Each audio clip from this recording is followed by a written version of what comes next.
Франциска Вудвард. Песнь златовласой сирены, книга 2.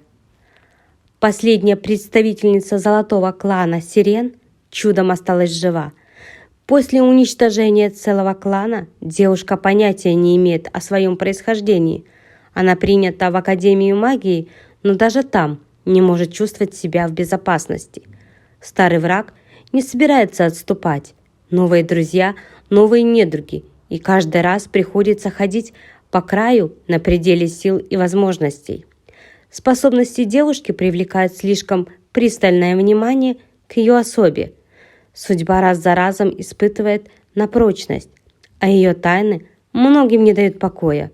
На кого положиться, когда все смешивается? И даже друзьям нельзя доверять, а недруги приходят на помощь. Книга называется «Дыхание ветра».